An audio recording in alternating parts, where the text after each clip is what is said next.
Hey guys, good day. Curtis here, Air Champ Lofts. It's a lot later than it seems, but it's very bright here today, very sunny. This is probably coming up on 4 o'clock p.m. Let my birds out, my old birds out, about, I would say 40 minutes ago. Had some stuff to go do, so I let them out, and I'm back in this little flying, so I decided to do a video with them in the air. These are my hen old birds for 2025. I've kept them in fair shape, flying condition, all throughout the winter.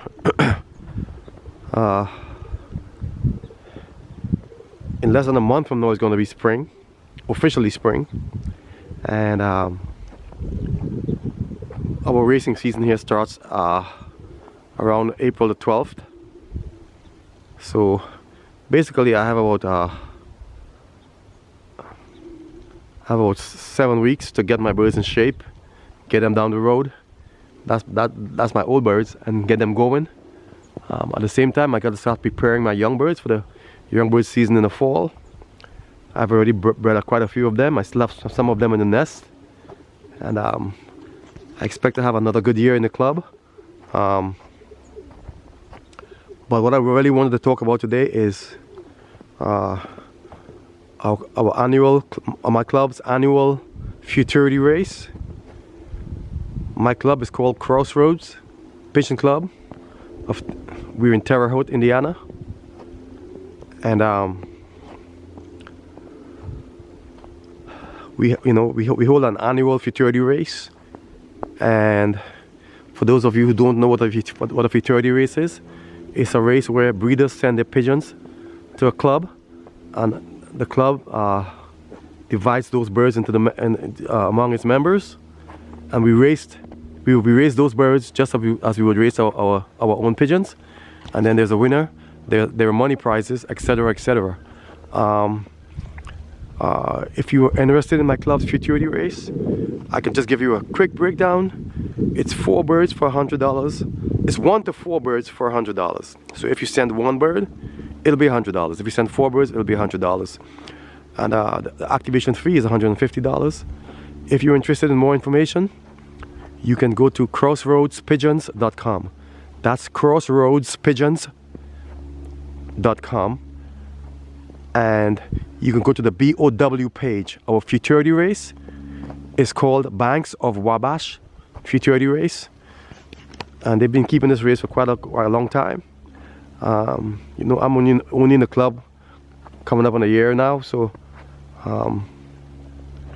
this is my first chance to host pigeons for the race, and so this year I'll be hosting about 30 birds. I'm already almost filled up. If you're interested in racing your birds, you send 4 birds to the club. 2 will go to me, and 2 will go to another club member. That's as specified. You specify whoever you want your birds to go to, and then we'll take care of your birds, and everything else is on us. And we'll race your birds for you, and you'll know the results pretty soon, because this year we've gone to Benzing Live. We've already got our units, and we're testing them right now. And yeah, so basically what I'm doing here is inviting you to join our Futurity race at the Crossroads Pigeon Club.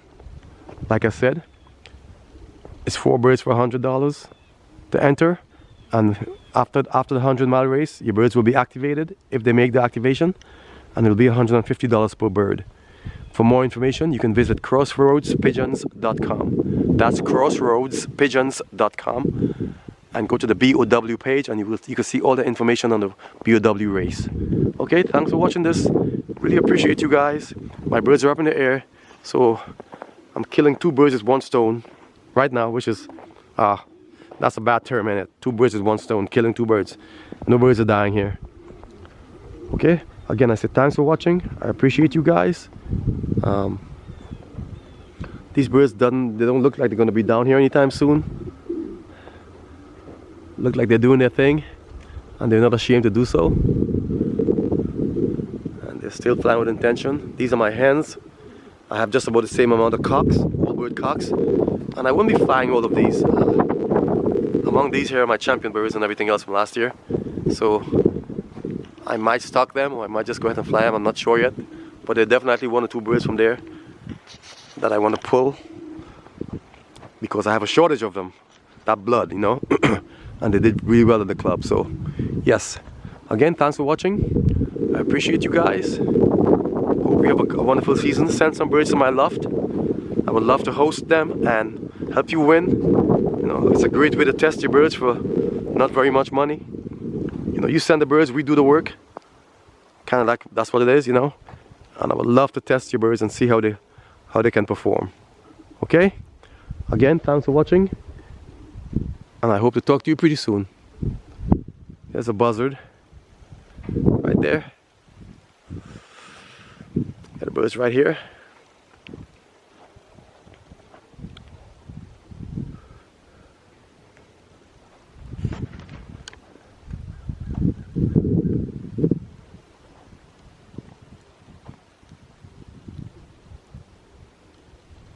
They're flying like they're in shape, aren't they? Yeah, I've been releasing them not as often as I did during the summer, simply because, and I would if the weather would allow me, but it's been too cold out. You know, today's in the 30s and sunny, and I just want to make sure they stay halfway decent shape. That way, when I really start training them, you know, they wouldn't have too far to catch up.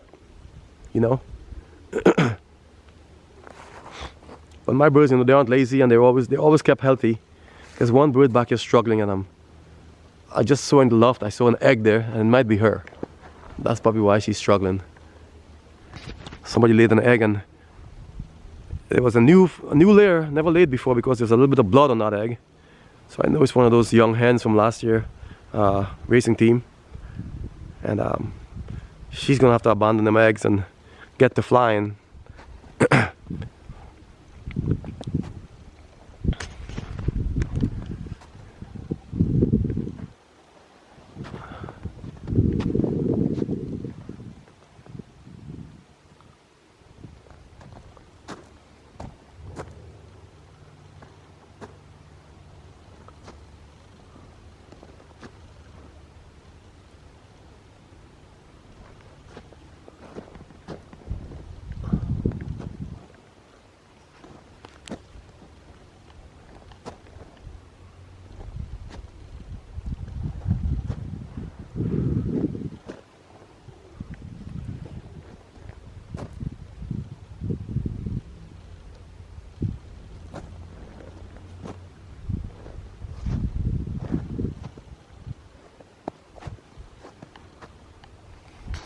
Coming up in about 50 minutes here, close to an hour.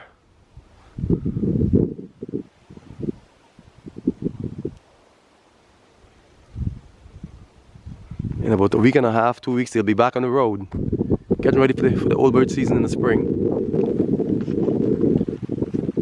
If I enter a race, I want to win, so I want to have my birds prepared. I've already wormed them out, and they're mostly ready to go. That's a beautiful thing. That's definitely the hen that laid. This one right here, she wants to, you know, she doesn't have the energy. And another egg was laid this morning. I just don't know which one she is. I don't know who she is.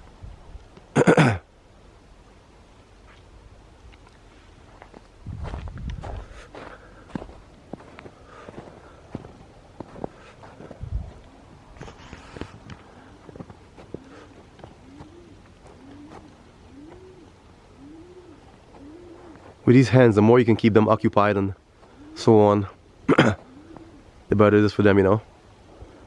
They don't have the energy to go messing around and laying eggs for each other. When they're sitting around doing nothing, that's when the trouble comes in. But if you can keep them on their wings a lot, you wouldn't have that much of a problem with them laying, because they just don't have the energy.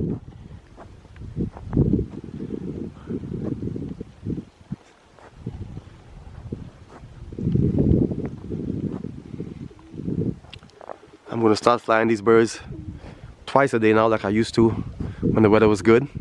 And that for the most part should take care of them wanting to lay eggs and all that stuff. They just won't have the energy for it, you know.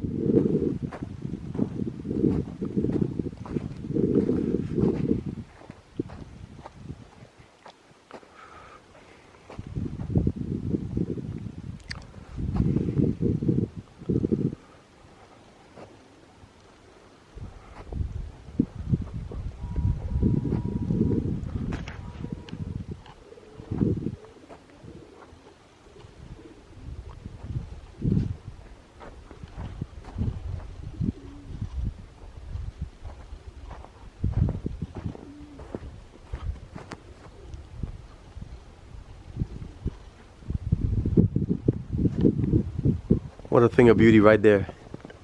These birds are flying like if they are they're in perfect shape, and they're actually not.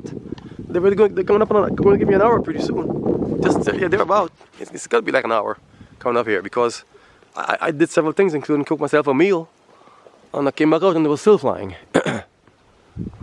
Cooked myself a meal, I ate it. That took about 25 minutes. They're still flying. And I watched them fly for about 15 minutes before I went inside. Came back outside. They're still flying.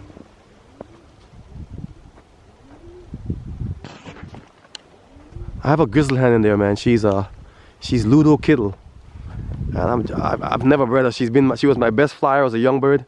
When I first started, she I don't know if you guys remember when there was that Canadian wildfire, the smoke from the Canadian wildfires.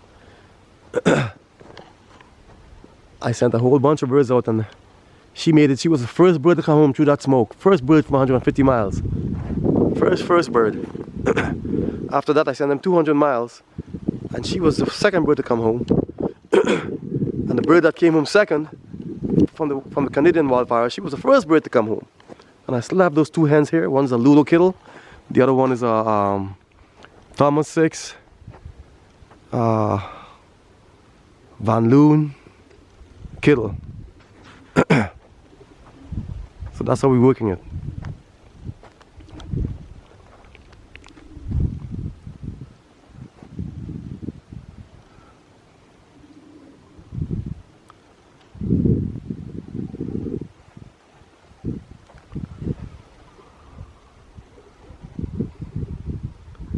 I don't understand why that hen is flying like that. Why she acts like she doesn't know where she's going.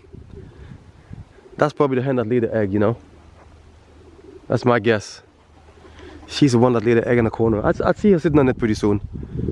But she's been trying to land this ever since I let them out. She's been making the land, and I don't want to sit in there because the cat's gonna get her. And she's right there. She's gonna go right in the loft.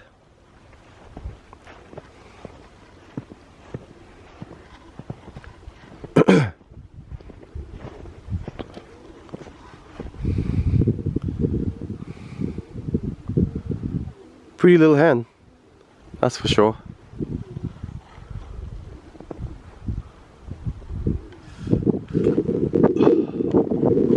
I'm gonna have to catch her and see her band number and see who she's out of. But boy, look at them. Can you beat that in the middle of winter? Ha! We finally broke the 30-degree mark today. That's for the first time in a long time.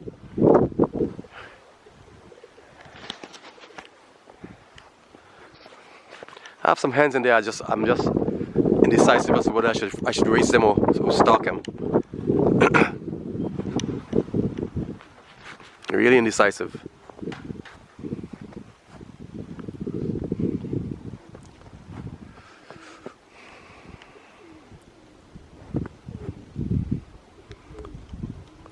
Well, based on the looks of things, it looks like they're probably gonna give me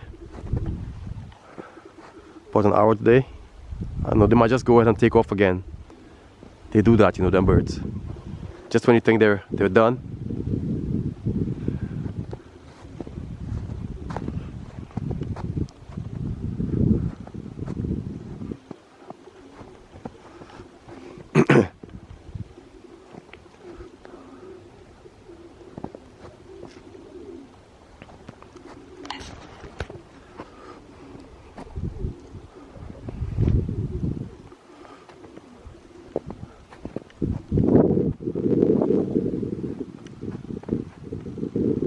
Look at that beauty.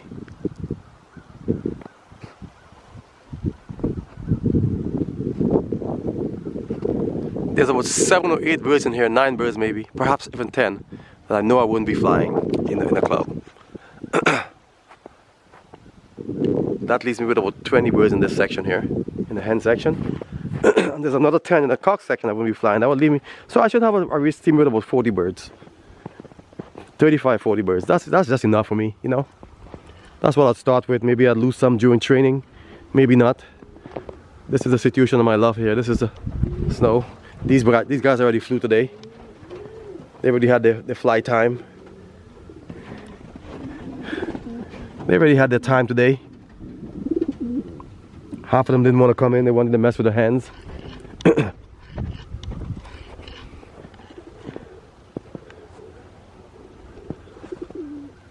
Woo, beautiful. That's beautiful right there.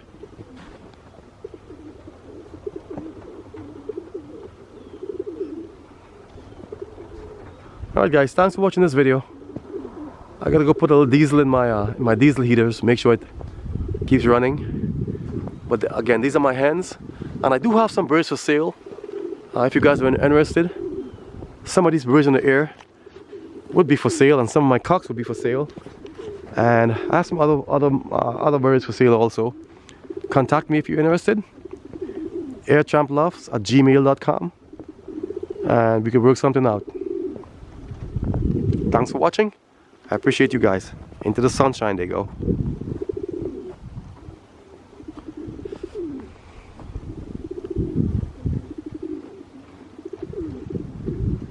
Workhorses, that's what they are, workhorses. My birds, they never quit flying. My birds, they just never quit flying. They just love to fly. And they're used to flying twice a day, you know. In the middle of summer, I fly them hard twice a day. They give me at least an hour and a half every time. That's on the low end, especially in the morning time. In the morning time, these birds can fly for 3 hours in a row. I mean, straight. And you know. But the thing is, though, I don't know what they're gonna do as old birds. You know, old birds do fly different to young birds. So, you know, love fly. So I want to see what they're gonna do as old birds. But I know my young birds, of which I have maybe already 60. Some of which are for the One Love races, and the rest for me, and a few for sale. I know they're going to be flying up in the air. In another 3 weeks, I'll have young birds up in the air. Because they're that age where I'm supposed to let them out. But I'm just not letting them out because it's too darn cold.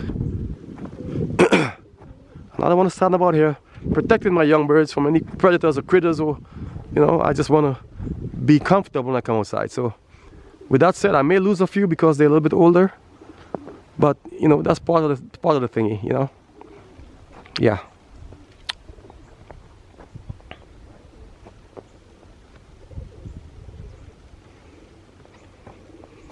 So now you guys see my birds fly whether winter, spring, summer. They just like to fly, you know. That one bird that came in, she's the one that's on the eggs. I could tell. She just laid one egg in the corner. It's the first time I could see a bunch of blood streaks on it. So, anyway, thanks for watching this video again for the 4th time. I have to say that I am OUT out. Bye-bye.